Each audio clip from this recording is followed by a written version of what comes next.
السلام علیکم ویورز، لاکھوں درود و سلام اس ہستی پر کہ جس نے ہمیں جینے کا سلیقہ سکھایا۔ ویورز، جیسا کہ پچھلے قصے میں ہم نے جانا کہ کس طرح سے حضرت ابراہیم علیہ السلام کی والدہ نے انہیں غار میں چھوڑا اور اللہ تعالیٰ نے اپنے فضل و کرم سے ان کی پرورش کا انتظام کیا۔ حضرت ابراہیم علیہ السلام کی والدہ نمرود کے ڈر سے ان کو غار میں ہی چھوڑ کر آ جاتی تھیں۔ ایک دن حضرت ابراہیم علیہ السلام نے غار سے نکل کر آسمان کی طرف نظر کی اور ستاروں کو دیکھ کر کہا کہ میرے ماں باپ ان کو اللہ کہتے ہیں۔ جیسا کہ سورہ انعام میں ارشاد ربانی ہے، جب رات اس پر طاری ہوئی تو اس نے ایک تارا دیکھا اور کہا یہ میرا رب ہے، مگر جب وہ ڈوب گیا تو بولا ڈوب جانے والوں کا تو میں گرویدہ نہیں۔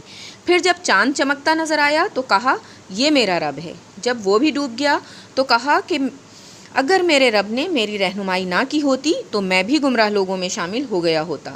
پھر جب سورج کو روشن دیکھا تو کہا یہ ہے میرا رب، یہ سب سے بڑا ہے۔ مگر جب وہ بھی ڈوبا تو ابراہیم پکار اٹھا، اے برادران قوم، میں ان سب سے بیزار ہوں جنہیں تم خدا کا شریک ٹھہراتے ہو۔ تفاسیر میں مرقوم ہے کہ آزر نے کہا اے میرے فرزند، میرا اللہ تو سوائے نمرود منہاک کے اور کوئی نہیں۔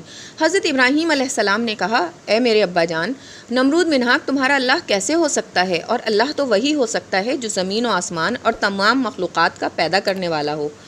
حضرت ابراہیم علیہ السلام کے باوجود سمجھانے اور بتانے کے آزر نے کسی طرح بھی نہیں مانا اور اپنی گمراہی کی ضد پر اصرار کرتا رہا۔ آخر مجبور ہو کر ابراہیم علیہ السلام نے قسم کھا کر کہا اے میرے ابا جان، میں تمہارے بتوں کا کچھ علاج کروں گا۔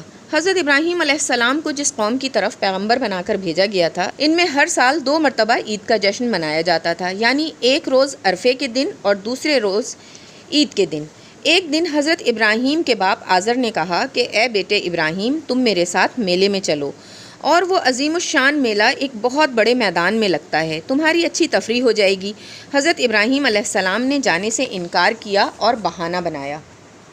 سورہ صافات کے مطابق پھر ابراہیم نے نظر کی ایک بار ستاروں پر، پھر کہا کہ میں بیمار ہوں۔ یہ جواب سن کر وہ لوگ حضرت ابراہیم علیہ السلام سے ناراض ہو کر چلے گئے۔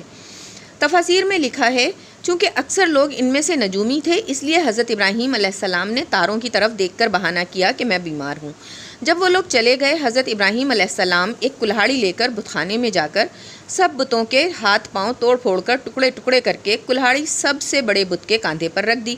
جب وہ لوگ واپس آئے اور اپنے بتوں کا یہ حال دیکھا تو بہت افسوس اور فکر میں مبتلا ہو گئے۔ سورہ انبیاء میں ارشاد ہوتا ہے وہ سب کے سب بولے یہ کام کس نے کیا ہے ہمارے معبودوں کے ساتھ؟ یہ کام جس نے بھی کیا ہے وہ سخت مجرم اور ظالم ہے۔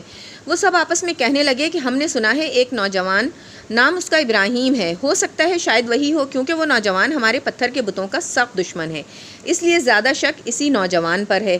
اس لمبی گفتگو کے بعد حضرت ابراہیم علیہ السلام کو پوچھ گچھ کے لیے بلایا گیا اور یہ خبر بادشاہ نمرود تک بھی پہنچ گئی۔ چنانچہ بادشاہ نمرود نے اپنے قوم کے بڑے بڑے سرداروں کو بلایا، مشورہ کیا، آخر یہ طے پایا کہ ایک عام دربار منعقد کیا جائے اور جب تمام لوگ جمع ہو جائیں تو اس نوجوان کو بھی طلب کر کے اسے قائل کیا جائے۔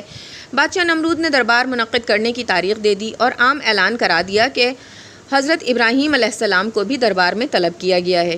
جب دربار شاہی کی تاریخ آئی تو سب کے سب دربار میں حاضر ہوئے۔ پھر جب مجمع کثیر ہو گیا تو نمرود نے حضرت ابراہیم علیہ السلام کو بلوایا اور حضرت ابراہیم علیہ السلام کو سارے مجمع نے اور خود بادشاہ نے ڈرایا دھمکایا، اور نمرود اور حضرت ابراہیم علیہ السلام کے درمیان یہ مکالمہ ہوا جس کا ذکر ہمیں سورہ انبیاء میں ملتا ہے۔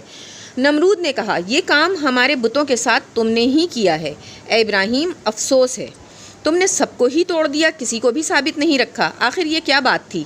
حضرت ابراہیم علیہ السلام بولے میں نے تو ان کو نہیں توڑا۔